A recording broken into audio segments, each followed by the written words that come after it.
Olá, o Salto para o Futuro já está no ar. Um clique para a posteridade. Quem nunca ouviu essa frase? Por trás dela, um fato. A fotografia é um importante instrumento para a preservação da memória e para a formação de identidade. E é a relação entre memória e imagem que vamos discutir no programa de hoje. Convidamos para o debate João Roberto Ripper, coordenador de projetos do Observatório de Favelas, Noni Ostrover, coordenadora do projeto Botando a Mão na Mídia, e Breno Cooperman, professor da Universidade Federal Fluminense. Nosso telefone é 0800 21 6689. O número do fax é 0, código da operadora 21 2232 3271. Para enviar sua pergunta por e-mail, escreva para salto@tvabrasil.com.br. Desde o século XIX, a fotografia, assim como o cinema, vem contribuindo para um importante registro histórico, possibilitando a preservação da memória nas sociedades. Que o digam Cartier-Bresson, Sebastião Salgado e muitos outros fotógrafos consagrados ou anônimos, sem falar nos irmãos Lumière, conhecidos como os pais do cinema. Você vai conhecer agora o trabalho de uma ONG que acredita e aposta na imagem como forma de preservação da memória.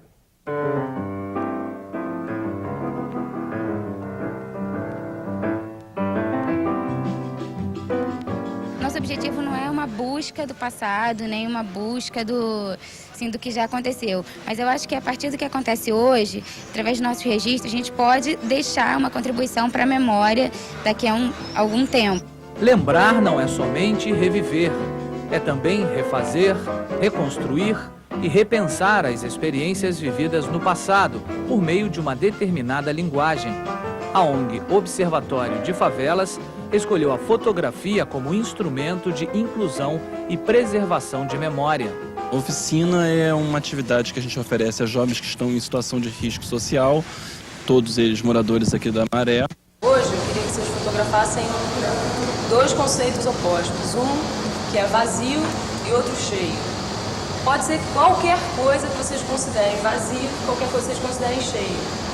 Aí é usar a criatividade para imaginar. Professora, o cheio pode ser o trânsito daqui da Avenida Brasil, a gente podia lá fotografar. Marcela caminha até um viaduto para fotografar. Registra um pedacinho do lugar onde nasceu. Seu objetivo com a fotografia? Mostrar a alegria daqui da favela. Queria levar isso para eles, que não é só tiroteio que tem aqui, também tem diversões, tem muita alegria. A partir da imagem, você pode discutir a questão da identidade com a comunidade, deles no mundo, deles no Rio de Janeiro, enfim. Então, a ideia é desenvolver o olhar poético, o olhar crítico sobre o mundo onde a gente vive. No mundo onde vivemos, também se preserva a memória por meio da tradição. Os alunos do observatório recorrem a uma forma antiga de fotografar. Repare só na câmera usada por eles. Essa máquina daqui é uma lata, mas uma lata aqui, o que acontece? A técnica de fotografia com ela chama-se pinhole.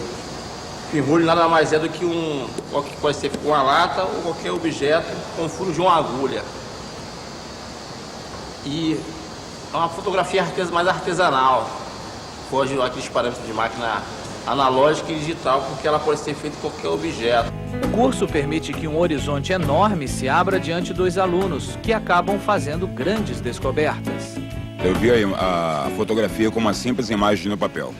Depois que eu acabei de participar do curso de fotografia, eu acabei descobrindo que a fotografia não é só uma bela imagem, como também uma grande ferramenta social. Desconstruir uma imagem que vem de fora sobre a comunidade por meio da fotografia é apenas um dos projetos do Observatório das Favelas. Entender a mídia, o mundo da comunicação de forma crítica, também faz parte de outra oficina. Um dos objetivos é que esses alunos possam construir núcleos nas suas comunidades de comunicação. Aí ter jornal, produzir vídeo, fazer fotos, mas que isso retorne para as comunidades deles, que não fique aqui apenas no observatório. Pelo empenho e pela garra dos alunos, é improvável que todo esse trabalho não ultrapasse esses muros.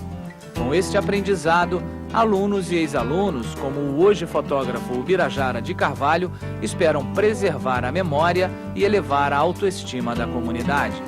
Um povo guerreiro, e criativo, que luta como nunca.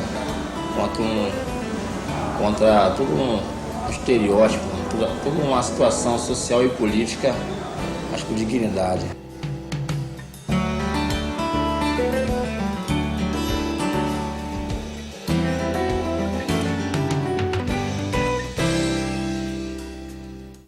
Bom, começando o programa de hoje, gostaria de agradecer os nossos convidados pela presença aqui no Salto para o Futuro. O Ripper é fotógrafo, documentarista e tem como proposta colocar a fotografia a serviço dos direitos humanos. Ripper, como é que essa oficina que a gente acabou de ver na reportagem de produção fotográfica pode contribuir para elevar a autoestima desses jovens participantes e também para construir uma nova imagem dessa comunidade? Não só a oficina que é feita às segundas-feiras com cerca de 60 crianças divididas em 3 turmas. Essa oficina ela inicia as crianças na fotografia e na fotografia para a escolha de uma arte qualquer, mas também a escola de comunicação crítica e a escola de fotógrafos populares. Eu acho que o importante daí primeiro é que essas pessoas todas, crianças, jovens e adultos, elas começam a entender a fotografia por um caminho de reconhecimento, quer dizer, elas vão para dentro da sua comunidade buscar os valores que elas acreditam, que elas gostam, que elas conhecem. Então essas imagens, elas trazem imagens positivas sobre uma comunidade. Quer dizer, isso rompe com uma tradição que a gente tem no Brasil, no Rio de Janeiro, de mostrar a pobreza como um local de criminalidade. Eles começam a ver e a gostar de fotografia, porque começam a poder se mostrar como são, na sua grande maioria, né? Mais de 90% da população das favelas são de trabalhadores, né? E de trabalhadores que produzem muitas vezes a sua cultura, a sua educação, o seu lazer, geram o seu próprio trabalho e que tem uma alegria, uma leveza muito grande. As imagens trazem isso, né? Uma alegria, uma leveza que não está nas páginas dos jornais muitas vezes, né? Uma alegria, uma leveza que não está nas páginas dos jornais e que é importante se entender que a forma como se mostra a pobreza no Brasil é uma forma que leva a sociedade a ter um raciocínio, eu acho, hipócrita e mentiroso, de que a violência vem da favela, que sai da favela para a cidade formal, né? Na verdade, os moradores da favela são muito mais vítimas de uma violência tanto do Estado, através do seu braço armado da polícia, como da ausência do Estado em educação, saúde, do que a cidade formal, né? Ok. Bom, Breno Cooperman é professor de cinema e vídeo na Universidade Federal Fluminense, a UF. É realizador de filmes de curta e média-metragens e documentários. Ele também ensina em ambiente popular lá na comunidade da Maré. Breno, como é que memória e imagem estão aí relacionadas? Esse exemplo que a gente acabou de ver, que eu acho um ótimo exemplo, de ver que quando a gente fala de memória, a gente fala, está lembrando alguma coisa antiga, mas está lembrando alguma coisa que em algum momento você esteve envolvido, você valorizou o suficiente, você abriu de alguma maneira teu coração e guardou na caixinha, entende? Então, nós estamos falando aqui de memória e imagem, significa assim que para começar você tem que ver até esse processo, tem que abrir o coração dessas pessoas ao que eles valorizam, entende? O que você vai produzir hoje, a menina no começo do documentário está falando isso, eu quero produzir para depois, é ter essa consciência assim, aquilo que eu vou abrir hoje e registrar pode ficar na memória, mas quanto mais eu me entregar, né, quanto mais eu estiver envolvido, mais vai ser de uma participação integral, mais vai poder eficazmente fazer parte da memória. Claro que em termos gerais de comunicação você tem outras coisas, porque quando isso vira um acervo de todos nós, um acervo de imagens, aí você tem que garantir que essa memória continue circulando, entende? E aqui no Brasil, por exemplo, a gente tem esse problema muito grande de você pegar a produção de filmes, dificilmente você consegue fazer circular de novo aquilo que foi a nossa memória de produção de filmes, em qualquer discurso artístico, né? Estou falando de cinema, podemos falar de fotografia, quer dizer, é importante produzir No caso do exemplo que a gente viu, você está abrindo novas pessoas para se sensibilizar e ainda transformando, né, lugares onde as pessoas, em princípio, se autodiscriminam porque cresceram num mundo que dizem, o lugar que você mora não serve, não presta. E também até oferecer, desculpa a interrupção, até oferecer à sociedade que diz isso, que aquele local não presta, um novo olhar sobre aquele local. Né? Com certeza, que aliás, atualmente deve-se fazer esforço nesse sentido. E é o que está se vendo hoje em dia, é vir surgir desses lugares uma produção em diversos níveis diferentes, onde você vê pessoas com outra cabeça. E realmente, eu queria só enfatizar o que o Ripper falou, nesses lugares que se deu esse nome, favela, você encontra uma qualidade de convivência que você não encontra em nenhum outro lugar. Tá certo. Bom, Noni Ostrover é coordenadora do projeto Botando a Mão na Mídia, realizado pelo CECIP em escolas públicas. E também é membro da diretoria do Instituto Faiga Ostrover.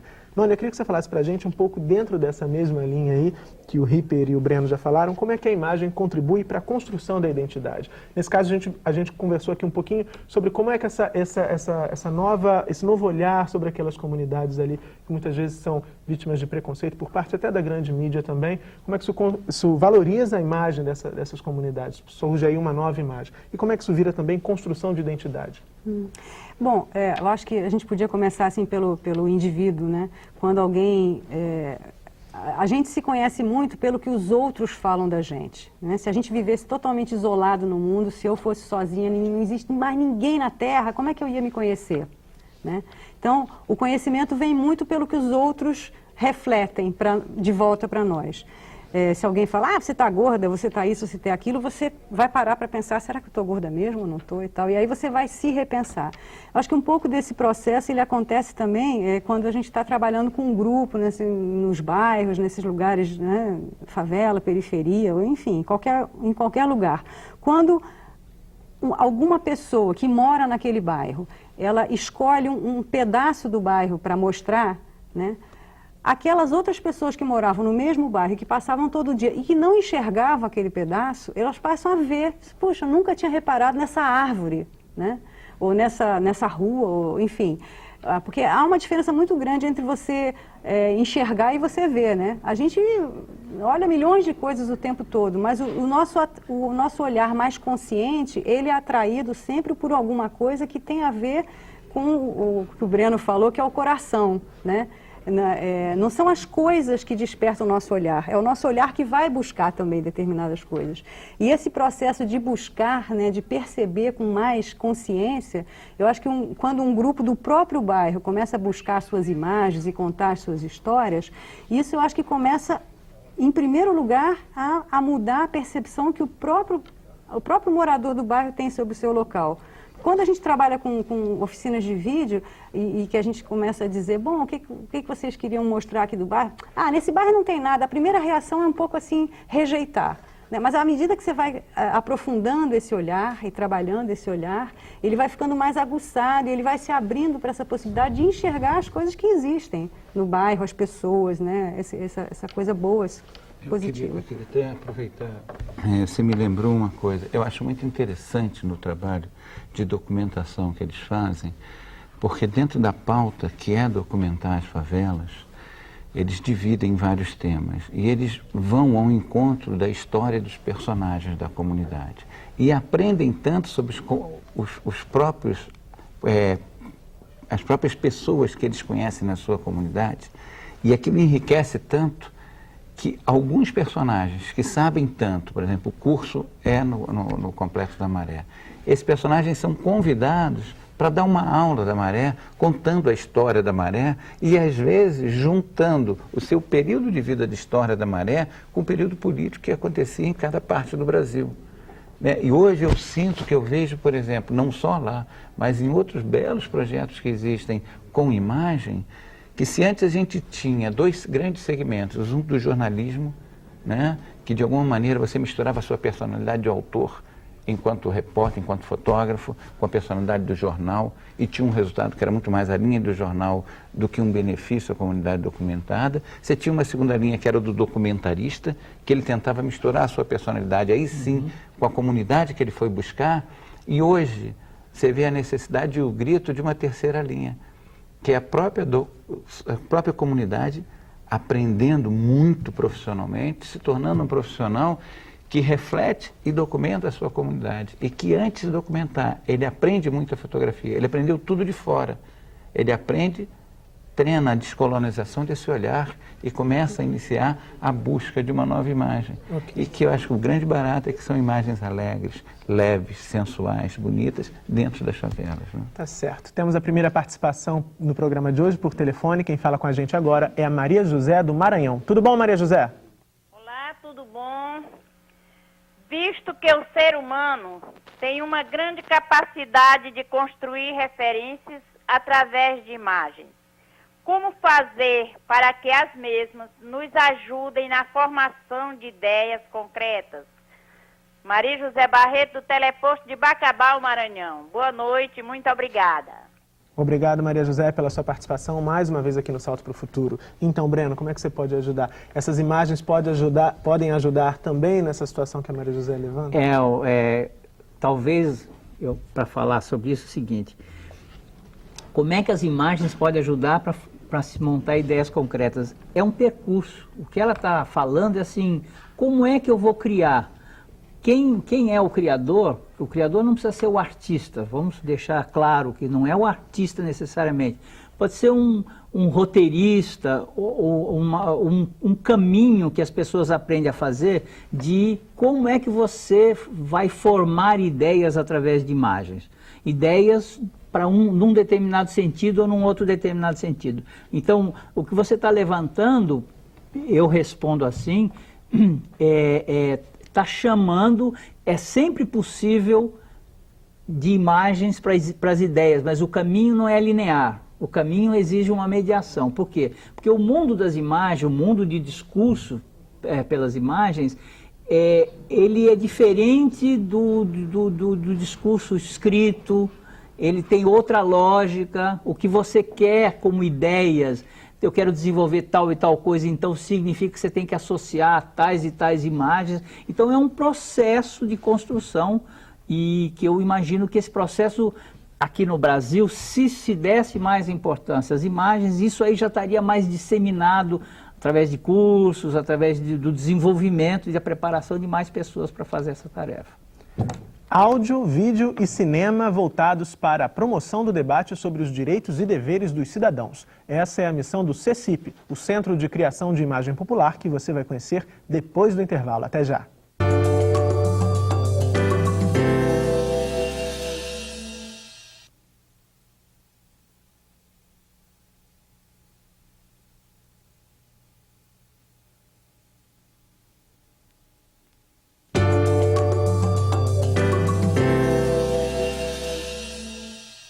Promover o debate sobre os direitos e deveres da cidadania por meio da linguagem audiovisual. Esse é o objetivo principal do CECIP, o Centro de Criação de Imagem Popular, uma organização sem fins lucrativos criada há 20 anos. O Centro de Criação de Imagem Popular reúne profissionais de diversas áreas, unidos pelo interesse em valorizar as histórias do cotidiano de uma parte da população que nem sempre é retratada pela TV e pelos grandes jornais. A produção de vídeos e documentários é uma das vertentes do projeto. Aliás, desde a fundação, o CECIP teve influência de um mestre do documentário brasileiro, o cineasta Eduardo Coutinho. Nesse percurso, o Cabra Marcado para Morrer do Coutinho é um marco, né, o encontro com ele, tanto que quando iniciamos o projeto, o Coutinho é uma das primeiras pessoas que participaram da Assembleia de Fundação do CECIP junto com outros jornalistas. Fevereiro de 1981. 17 anos depois, voltei a Galiléia para completar o filme do modo que fosse possível. Não havia um roteiro prévio, mas apenas a ideia de tentar reencontrar os camponeses que tinham trabalhado em Cabra Marcado para Morrer. Queria retomar nosso contato através de depoimentos sobre o passado. O CECIP é produtor e coprodutor de 2 documentários do Coutinho que foram para o circuito comercial, que são o Santo Forte e o Babilônia 2000. Os 2 ganharam prêmios internacionais. Informando de novo que tem uma equipe aqui na nossa comunidade que está hoje para filmar a passagem do ano. A partir das 16h30, realmente eu não sei que horas tem, eu estou sem relógio. Alguém pode me informar as horas, por favor? Amor filho, do jeito que você tá, só o homem que pode te ajudar. Se você compra um garrafa de marapa que eu vá dizer o nome. Meia-noite, se você na encruzilhada, destampa a garrafa e chama o homem. O galo vai cantar, se você escuta. Reia tudo no chão que tá na hora. E se guarda noturno vem chegando. Se você olha pra ele, que ele vai andando. Na América Latina, o CECIP representa o Brasil no projeto Jornal Internacional de Bairros. Um tema único é escolhido e vários países produzem um documentário sobre o assunto.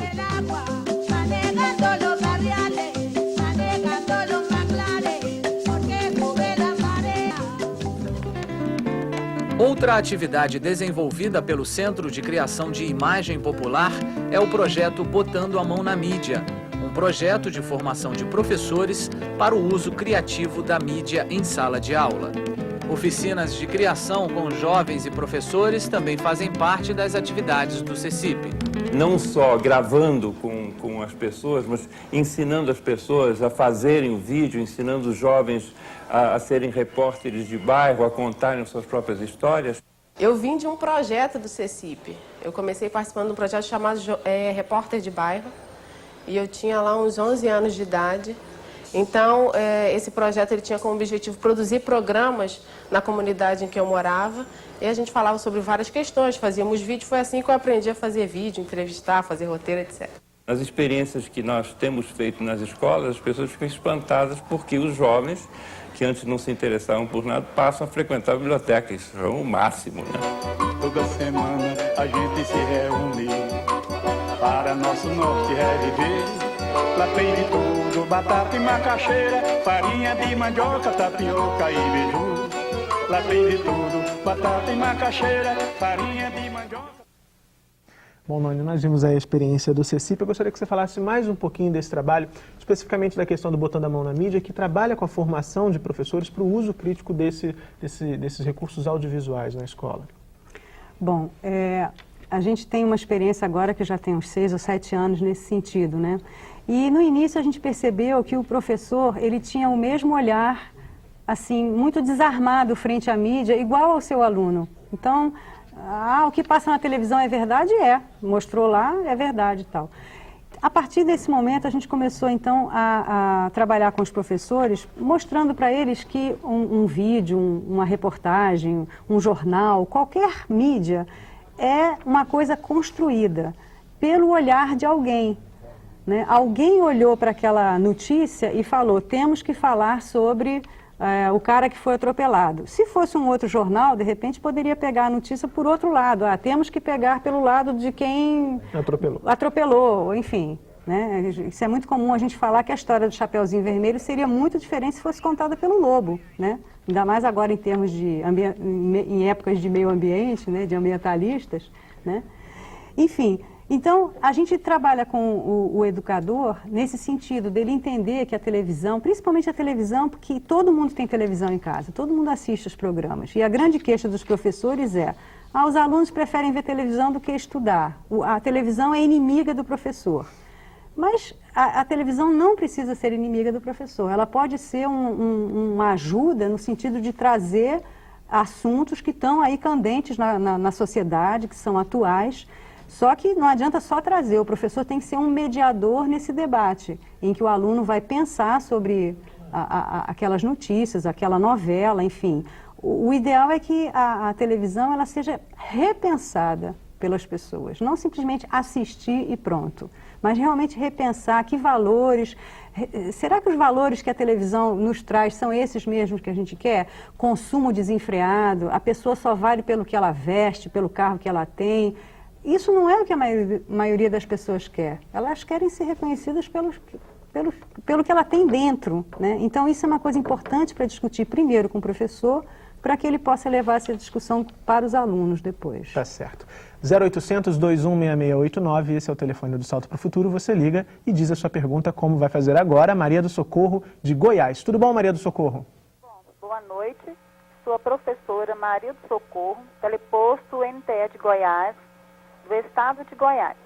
De acordo com o tema estudado, coloca o seguinte: a imagem hoje é produzida e reproduzida por diversas técnicas de comunicação, sendo que o coroamento desse processo é a televisão.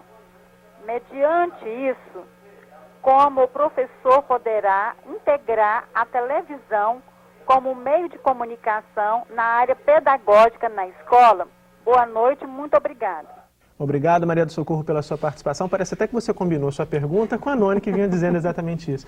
Mas então, Breno, alguma sugestão mais de como o professor pode se utilizar da televisão para a sua proposta pedagógica, para o seu trabalho com seus alunos? Quer dizer, nós já estamos com algumas experiências no Brasil, não são muitas, mas já temos a TV Escola, onde se oferece para o professor um material didático e um conjunto de vídeos e uma espécie de orientação de como é que se pode tirar proveito de um determinado assunto, como usar esse assunto em sala de aula. O professor que tiver acesso a esse know-how, a esse conhecimento, ele pode gravar qualquer pedaço de novela, qualquer jornal, qualquer coisa da televisão e levar para a sala de aula, que ele vai, com certeza, poder fazer uma boa discussão. Talvez só um minutinho, desculpa te interromper, que tem também um e-mail aqui da professora Célia Borges,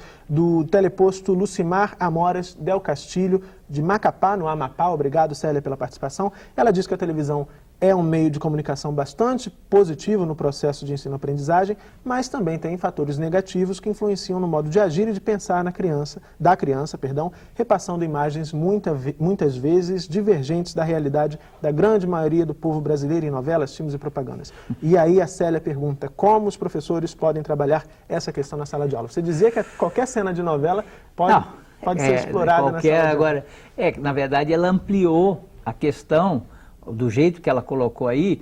Com certeza a televisão no seu todo, ela passa um volume muito grande de ideias e imagens, primeiro estranhas ao nosso país, ou com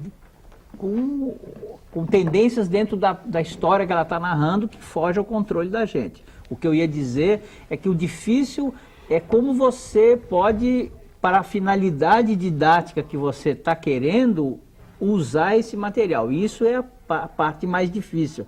Essa é o núcleo da questão.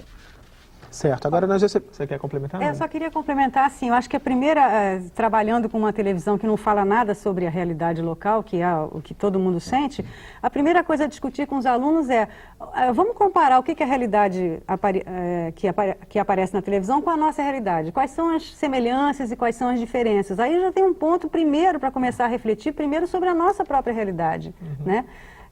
Dizendo, bom, o jeito do povo daqui não aparece na televisão, a cor de pele do povo daqui não aparece. Então é uma forma da gente repensar a nossa própria realidade. E isso eu acho que é um instrumento poderoso que a televisão pode nos fornecer. Certo. Agora, Ripper, a Lucimar Vieira da Silva, do teleposto de Três Rios, aqui do Rio de Janeiro, nos enviou um e-mail. Obrigado, Lucimar, também pela participação. E ela coloca a fotografia talvez como uma alternativa. Ela pergunta como trabalhar o olhar do nosso aluno para a beleza e a importância das fotografias, uma vez que eles estão acostumados com imagens em movimento de filmes, novelas e etc. Eu acho que existem algumas maneiras e algumas experiências com a fotografia em escolas. Em Minas Gerais, já tem um projeto que está adotado pela Secretaria de Educação de Minas, que coloca a fotografia como um currículo escolar, né? E como um currículo, é claro, optativo. E aí inclui, inclusive, a formação de professores para as oficinas de fotografia.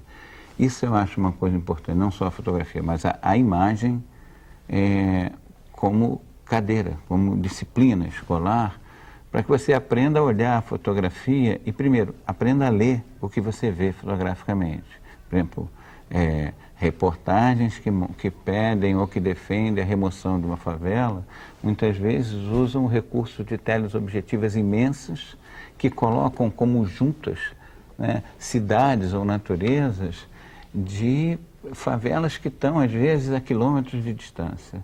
Fazer o professor, então, entender aquele discurso. Entender um pouco o processo fotográfico. E a outra coisa que eu acho que é fundamental é trabalhar várias imagens, né? Poder colocar um número grande de imagens para os alunos e pedir que eles mesmos, né, comecem a juntar o que eles acham de parecido nessas imagens e que eles possam contar histórias a partir das imagens que eles selecionam. Ou então que eles possam falar um pouco das imagens que mais o marcaram. Certamente as imagens que mais marcaram a maioria das pessoas que moram no interior do país, em comunidades que representam a maioria das crianças do país, são imagens diferentes das imagens que tradicionalmente eles veem. Eu acho que essas seriam duas ideias para você poder começar. Eu acho que isso aqui daria um programa inteiro para a gente conversar. E eu acho que a terceira coisa é como é que você produziria, qual é a imagem que você traz, que você gosta, que você vê, né? Isso talvez fizesse as pessoas começarem a pensar em produzir a própria imagem. Ok, temos mais uma participação por telefone. Quem fala com a gente agora é a Rose, do Rio de Janeiro. Tudo bom, Rose? Boa noite a todos. É Rose, do Teleposto de Paraíba do Sul. A pergunta é a seguinte: o que mais nós vamos poder fazer para colocar a TV realmente, né, sendo utilizada como ferramenta pedagógica no cotidiano escolar? Os telepostos do Estado do Rio constantemente promovem capacitações para professores sobre o uso das mídias na sala de aula, inclusive com o material do CECIP, Botando a Mão na Mídia. Seria um caminho colocar este tema na formação do professor, tanto no nível médio quanto no superior? Obrigada. Obrigado, Rose, pela sua participação também, mais uma vez aqui no Salto para o Futuro. Então, Noni, o que você acha? Colocar esse assunto, né, o uso dos audiovisuais, da TV especificamente, na formação do professor, seria um caminho? E como é que deveria ser essa inclusão também? Eu acho que é isso mesmo, estamos atrasadíssimos nesse processo, né? Que a televisão, o vídeo, o jornal, a internet é até mais recente, mas todas essas outras mídias já existem há muitos anos e o professor, ele deveria ter isso dentro do seu curso de formação, né? Por isso, inclusive, surgiu esse projeto Botando a Mão na Mídia, por causa dessa carência, porque não, é um buraco que tem aí, né? Mas com certeza deveria haver esse processo de formação, inclusive do professor dentro da sua formação, aprender a produzir imagens, porque isso eu acho que quando você aprende a ler imagens, depois você produz as suas próprias imagens, você tem uma profundidade de aprendizado que vai te permitir inventar uma série de outras coisas com seus alunos dali para frente. Você passar pela experiência realmente de você ser um produtor de imagem, seja fotografia, seja qualquer tipo de imagem, vai te dar um embasamento para que realmente você possa, qualquer coisa que vier, depois da internet, o satélite robótico, blá, blá, blá, aí você tendo essa formação inicial, você vai inventar alguma coisa com isso. Mas é realmente uma lacuna muito grande na formação dos professores, minha opinião. E eu acho que assim, que talvez é uma coisa que por trás disso, né, porque essa ânsia de se aprender e se discutir como você usar a imagem como aprendizado desde o primário, desde a criança, eu acho que passa por uma discussão, quer dizer, a imagem, seja ela em movimento, seja ela parada, ela é parte de um contexto de aprendizado de comunicação. E a grande discussão que se tem de comunicação é: a comunicação chega a todos? Mas eu acho que mais do que isso, qual é a comunicação que as pessoas querem saber? Qual é a informação que eu quero buscar? E qual é a informação que eu quero passar? Então, acho que na medida que você comece a aprender técnicas de domínios e discussão da imagem desde o primário, né, e que os professores sejam capacitados para esse tipo de leitura, você também começa a fazer uma discussão na hora de praticar com os alunos, de praticar com as comunidades, qual é a informação que você quer informar e qual é a informação que você quer receber. Porque se já é defasada a informação que é a informação padrão e que gira, é muito pior ainda, porque as pessoas sequer têm direito a ter a informação que elas querem buscar, que sirva para o crescimento delas enquanto comunidade, para o saber delas, para o passo delas. E acho que, é claro, isso aí também cabe a uma grande discussão, que é a questão do Estado, de uma forma forte nisso, né? Se você quer realmente mudar caminhos, Em vez de investir bilhões de dólares num centro cultural na Barra da Tijuca, se você está no Rio de Janeiro, investe em centros culturais na Avenida Brasil, investe em universidades, não que elas tenham uma extensão popular, mas universidades que possam estar dentro de áreas populares, dentro de favelas, investe na qualidade do ensino ali, quer dizer, eu acho que passa por uma estrutura que vai em tudo, e inclusive reformular o estudo do domínio da maior mídia, da mídia que controla, que informa e que faz a cabeça de uma sociedade como ela pensar. Ora, se esse ensino não começa desde o primário, a gente vai estar sempre defasado. Ok, mais uma pergunta por telefone. Quem fala com a gente agora é a Rosemary de Santa Catarina. Olá, Rosemary. Boa noite a todos da mesa. Eu estou falando aqui de Santa Catarina, Blumenau, e gostaria de fazer a seguinte pergunta.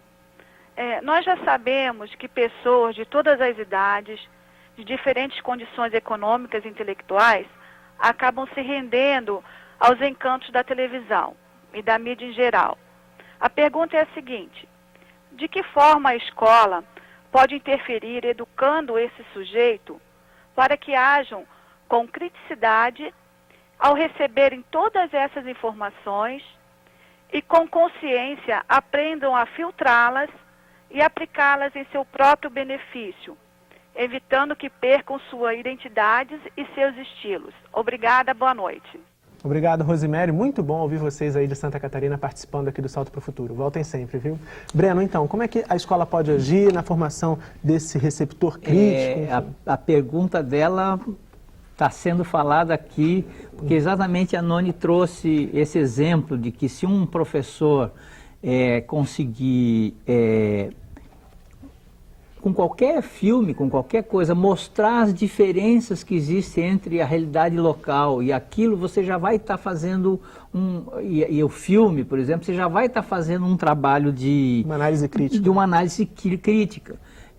A outra coisa também, seguindo a ideia de se ensinar imagens, não só a professores, mas ensinar aos alunos, porque isso vem sendo discutido há anos, de se incluir no currículo básico, se incluir comunicação, uma coisa de imagem. Isso já está sendo discutido há muito tempo, mas não se aplica. Você contou uma história de imagem em Minas. Já está provado por todas as experiências que a gente já teve, que quando as pessoas aprendem a como é que é o processo de produção desses meios, dessas linguagens, ele automaticamente vai crescendo na capacidade dele de filtrar cada coisa, aumenta a capacidade dele de criticar, de perceber os limites ou o ponto de vista daquilo que está sendo apresentado. Então, da pergunta dela, eu vejo a resposta é isso, é aumentar, estimular o estudo em todos os níveis para professores. E aí, só terminar com essa ênfase, nós estamos muito atrasados. Faz 30 anos que se fala isso, nada acontece. Ok. No próximo bloco, vamos acompanhar um trecho do documentário Até Quando? A gente volta já.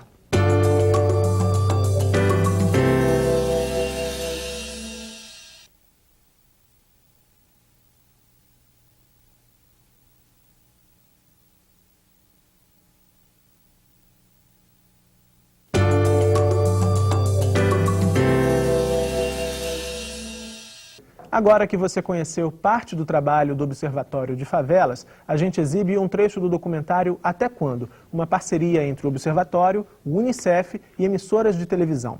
O filme é mais uma prova de que a imagem é um poderoso instrumento de preservação da memória. Neste caso, comunidades como Caju, Maré, Rocinha e outras, reveladas em Até Quando pela lente de quem é protagonista dessa história. Meu olhar mudou. Já gostava muito daqui, mas muita coisa que eu vejo agora através da fotografia, eu vi através do visor de uma máquina.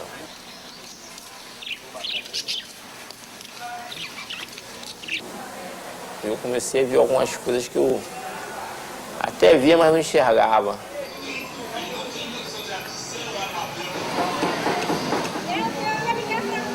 Há muito mais coisa positiva, mano, aqui do que as pessoas possam imaginar. E é muito maior, mano, o que acontece aqui. Boné, tudo bem? As pessoas são guerreiras, trabalhadoras, assim, elas têm uma criatividade absurda. E eu via isso e nunca tinha percebido. a beleza de onde eu morava. Descubro pessoas aqui que dariam um livro, dariam 4, 5 livros de história de vida, de dignidade, força, garra. Apaixonado mesmo, apaixonado pelo Rio, da favela. O Bira, ele é morador ali do Complexo da Maré. O Bira é morador do Complexo da Maré, o Bira é aluno de fotografia, começou a estudar num projeto no SEASME com a Adriana Medeiros, depois ele veio fazer o curso da Escola de Fotógrafos Populares, hoje é monitor na Escola de Comunicação Crítica, é professor no projeto que a gente viu das crianças com pinhole, e é um documentarista por excelência da vida da comunidade, e é uma pessoa que traz, ele é uma resposta prática para o que fazer com a imagem. Ele aprendeu fotografia, ele documenta a comunidade, ele traz os problemas da comunidade e leva ao Estado, às ONGs, a discussão do que ele encontra, né? E é um apaixonado. Quanto mais ele fotografa, mais ele tem paixão. Então ele anda com aquela máquina pendurada, tem uma relação, por exemplo, com as crianças que procuram ele, colocam tudo, que vem correndo para cima dele, ele vem com a cadeirinha de roda para trás, vai pegando a câmera e fotografando, e hoje ele começa a ter um retrato, né, da alma dessas pessoas. Quer dizer, ele traz ali tantos valores, né? Eu acho assim que o jornalismo seria mais humanizado e serviria mais à discussão da temática do Rio se os repórteres fotográficos e os jornalistas fossem andar um pouco com o Bira, né? Tá certo. Agora, Breno, no bloco anterior a gente falou um pouco, o Ripper falou bastante da questão da quantidade de informações que estão disponíveis hoje e do nosso desejo, muitas vezes, de ter acesso ou não a essas informações, de repassá-las também ou não. Agora, com o surgimento da internet, que a Noni falou também no bloco anterior, os fenômenos dos blogs e dos fotoblogs também vieram aí crescendo e estão se tornando cada vez mais populares. Eu queria que você falasse o impacto desse crescimento, desse fenômeno, na nossa relação com a imagem. E também com a democratização da imagem, né? Porque, por exemplo, no início desse ano, por ocasião de uma forte chuva aqui no Rio de Janeiro, grandes sites de grandes jornais abriram espaço para fotos produzidas por leitores daquelas regiões para mostrarem ali as enchentes, né?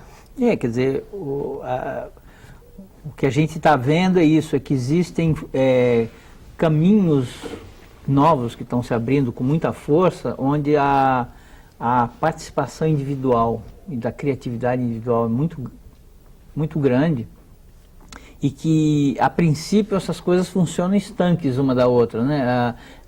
As grandes redes de informação ou essas comunicações interpessoais.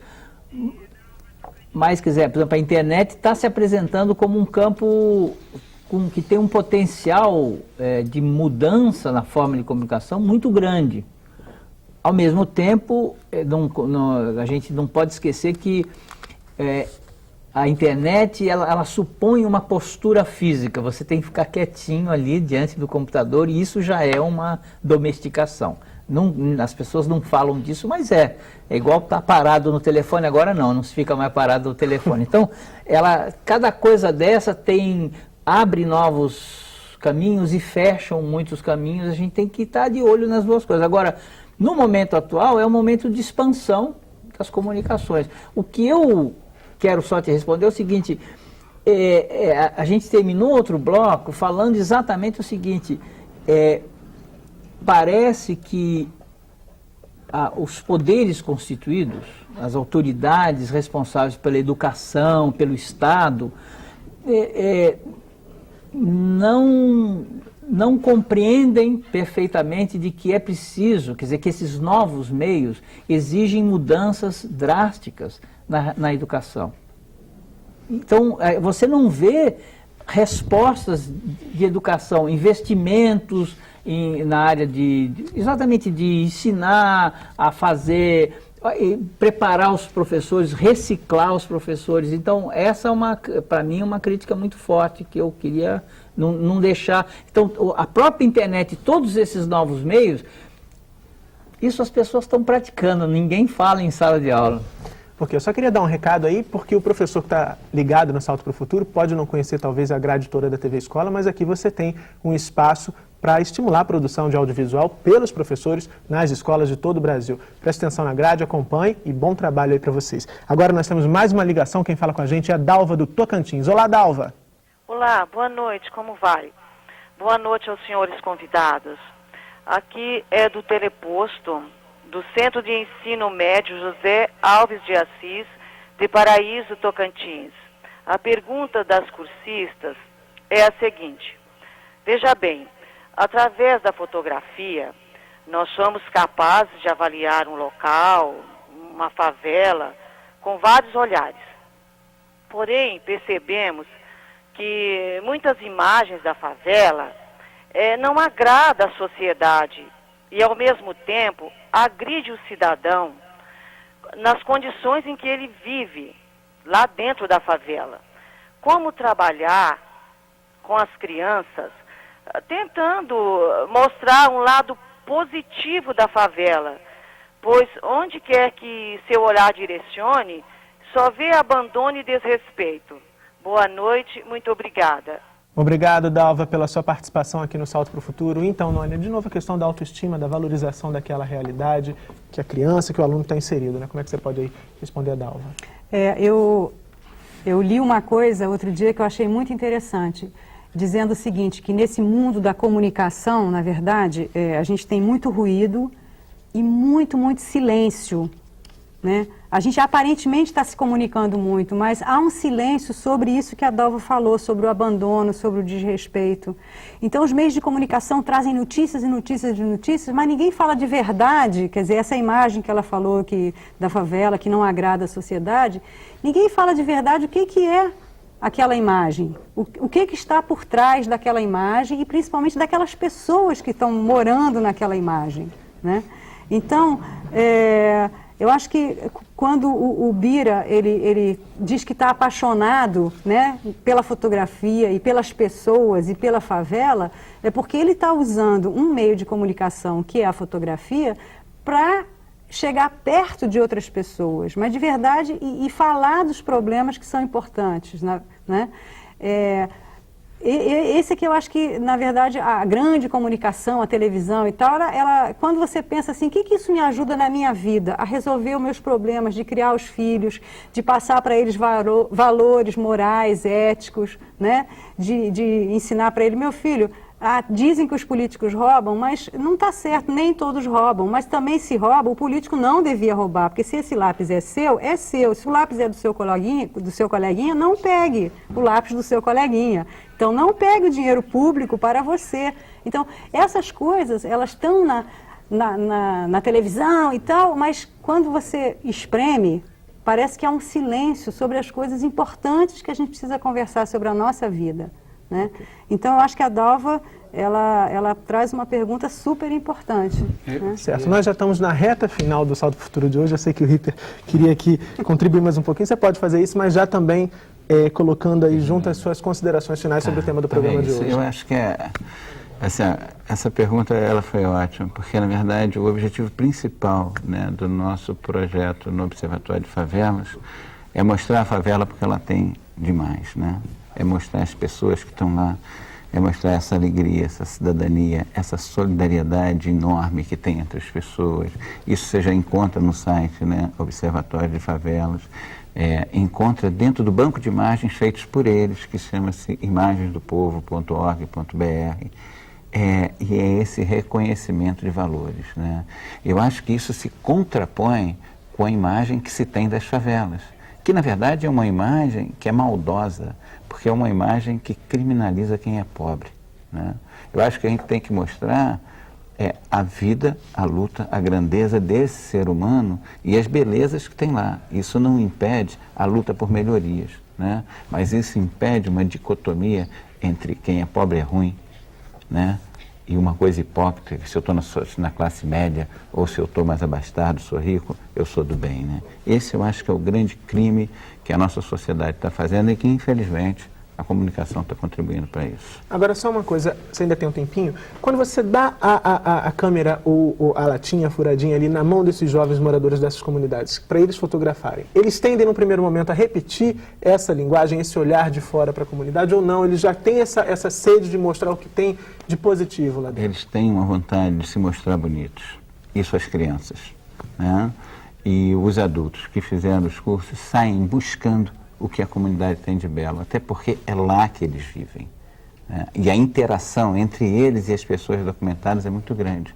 O pedido de fotos pela comunidade, o retorno a essa comunidade. E a vontade deles de que isso se espalhe, o convite a outras comunidades para que produzam isso.